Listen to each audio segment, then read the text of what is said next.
So today we're going to be reading Cloudy with a Chance of Meatballs. Yay! By looking at the cover, can you guys predict what you think this is going to be about? Marshall. Meatballs. About a person that made a machine A person that made a machine that made food fall out of the sky? Maybe. Preston, what do you think? I think it's going to be about meatballs falling from the sky. Meatballs falling from the sky? Josiah. I think it's gonna be about a guy that wanted stuff to fall from the sky, like a big meteor, like thing, or like one of those things that drop food or something like that. Good. So everybody thinks it's going to be something falling from the sky. Oh. Let's read on and see what happens. Okay. Cloudy with a Chance of Meatballs. Gio, please pay attention. We were all sitting around a big kitchen table. It was Saturday morning, pancake morning. Mom was squeezing oranges for juice. Henry and I were betting on how many pancakes we could eat. Grandpa was doing the flipping. I don't see all eyes up here. Everyone needs to be looking up here.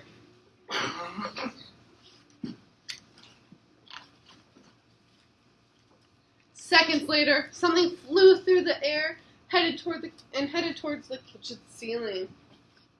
Landed right on Henry. What do you think is going on? Let's infer. Grandpa is flipping a pancake, and then something flies through the air.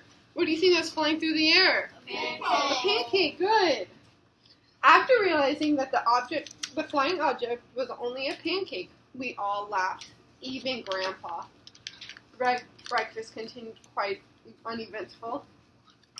All the other pancakes landed in the pan, and all of them were eaten, even the one that landed on Henry. Oh my god.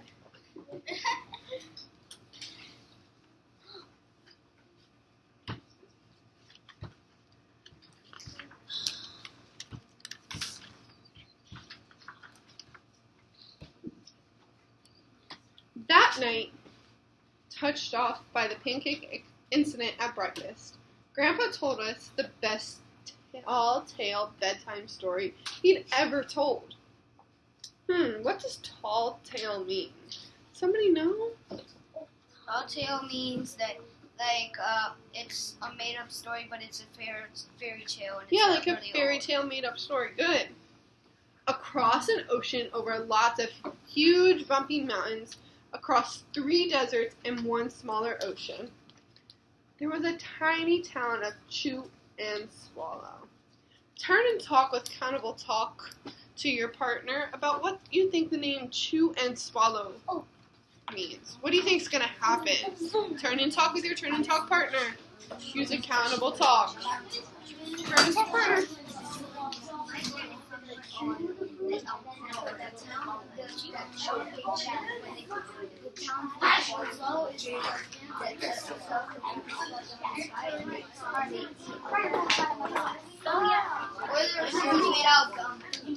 Class.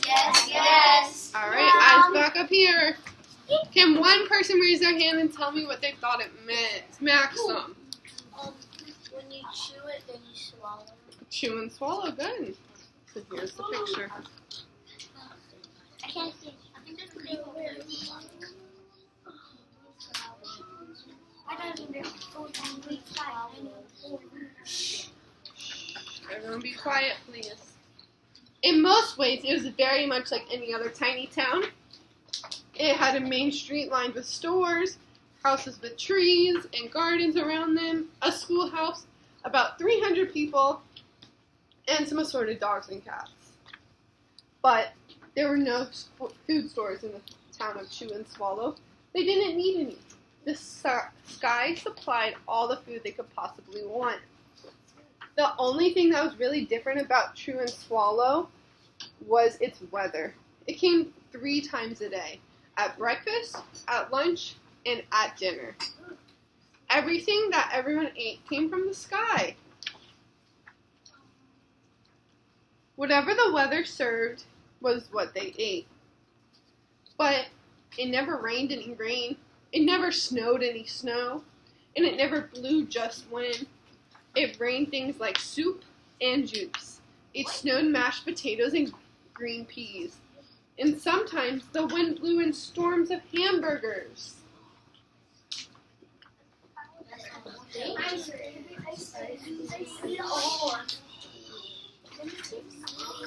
And the tornado might be like ice cream swelling up. That's cool. Okay. The people could watch the weather's report on television in the morning, and they could even hear a prediction for the next day's food. When the townspeople went outside, they carried their plates, cups, glasses, forks, spoons, knives, and napkins with them. That way, they would always be prepared for any kind of weather. If there were leftovers, they would usually take them home and put them in the refrigerators in case they got hungry between meals. What would you do if you didn't like the food? Would you starve? No, I'll just throw it in the garbage can. But what would you eat? Nothing on the floor. Leftovers? Yeah, leftovers. You could die of hunger. It was fish. Yeah, I'd rather eat chicken for my life. Savannah. Eat for lunch. What? I eat everything. All I right. almost I didn't get to say that. Quiet. The menu varied. By the time they woke up in the morning, breakfast was coming down. After a brief shower of orange juice, low clouds of sunny-side-up eggs moved in, followed by pieces of toast. Butter and jelly sprinkled down for the toast. And most of the time, it rained milk. For lunch one day, frankfurters, already in their buns, blew from the northwest at about 5 miles per hour. There were mustard clouds nearby. The wind shifted to the east and brought in baked beans. A drizzle of soda finished off the meal. Dinner one night consisted of lamb chops, becoming heavy at times with occasional ketchup.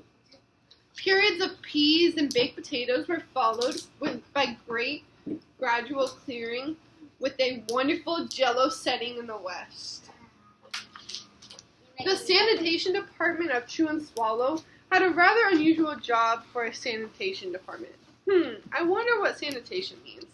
I'm not sure, but in the picture there's a truck cleaning the street, and it also says sanitation department on the side of the truck. I'm going to assume it means to clean.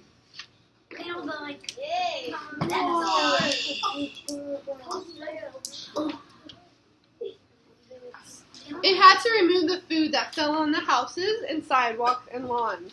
The workers cleaned up things after every meal and fed all the dogs and cats. Then they emptied some of it into the surrounding oceans for fish and turtles and whales to eat.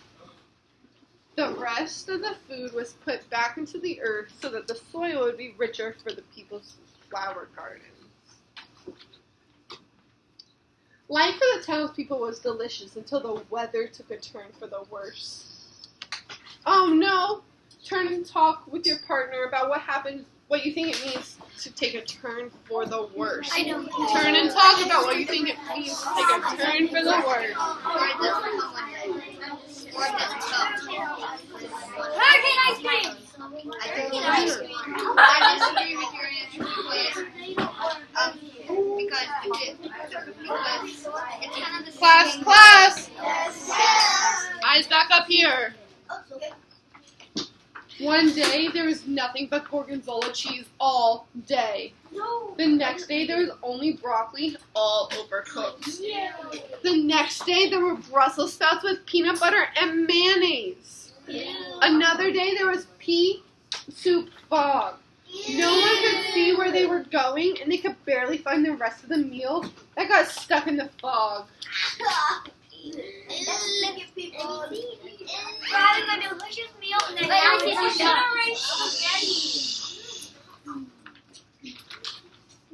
I think someone's like controlling it. Did you raise your hand? Yes, Josiah. I think someone's like controlling it. Someone's controlling it, maybe. The food was getting larger and larger, and so were their portions. The people were getting frightened. Violent storms blew up frequently. Awful things were happening. One Tuesday, there was a hurricane of bread and rolls all day long. And into the night, too. There were soft rolls and hard rolls, some with seeds, some without seeds. And there was white bread and rye bread and a whole wheat toast. Most of it was larger than they had ever seen before. Whoa. It was probably delicious. It was a terrible day. Everyone had to stay indoors. Roofs were damaged. The sanitation department was beside itself. The mess took the workers 4 days to clean up, and the sea was full of floating rolls. To help, the people piled up as much bread as they could in their backyards. The birds picked at it a bit, but it just stayed there and got staler and staler.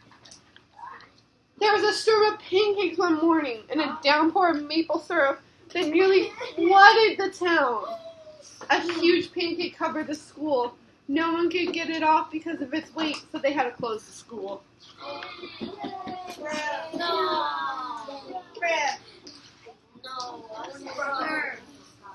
You closed the school. Bye-bye, school. Lunch one day brought 15 drifts of cream cheese and jelly sandwiches. Everyone ate them, self-sick, and the day ended with a stomach ache. There was an awful salt and pepper wind, accompanied by an even worse tomato tornado. People were sneezing themselves silly and running in to avoid the tomatoes. The town was a mess. There were seeds and pulp everywhere. The sanitation department gave up. The job was too big. Everyone feared their lives. They couldn't go outside most of the time. Many houses had been badly damaged by giant meatballs. Stores were boarded up, and there was no more school for the children. Wow, the food is huge. This is going to be bad. The food is taking over their town. Let's keep reading to see what happens. So a decision was made to abandon the town of Chew and Swallow. It was a matter of survival. Oh my god. See how big it I is? want to eat It looks like a trash can. People glued together the giant pieces of stale bread sandwich style with peanut butter and took the absolute necessities with them and set sail on their rafts for a new land. They took the bread and made it into boats. You're just recopying characters of the Meatballs on the movie. No, they made sandwich. Oh yeah. Yes, they did. After being afloat for a week, they finally reached a small coastal town, which welcomed them. The bread had held up surprisingly well enough for them to build temporary houses for themselves out of it. The children began school again. The adults tried to find places for themselves in a new land. The biggest change they had to make was getting used to buying food at a supermarket.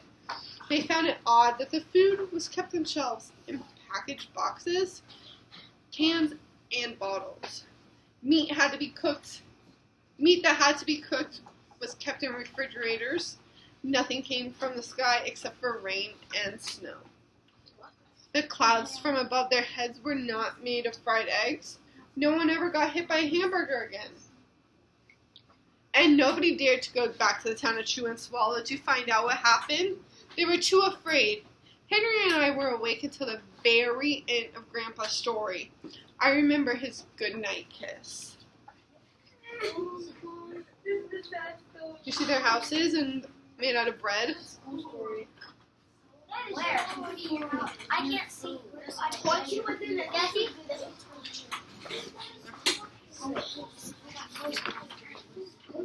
The next morning, we woke up to see snow falling outside our window. We ran downstairs for breakfast and ate it a little faster than usual, so we could go sledding with Grandpa. It's funny, but even as we were sliding down the hill, we thought we saw a giant pat of butter on the top, and we could almost smell the mashed potatoes.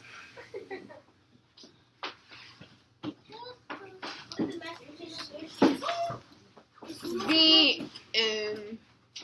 That was an awesome story. Well, that was really a good book.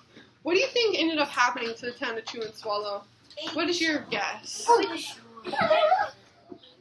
you know how snow builds up and builds up? That I think that's what happened with Beta. Yeah? Marshall. Giovanna, please be quiet. Hold on one second, Marshall. Hold on one second, Marshall. Go ahead. I think there's so much stuff in the sky.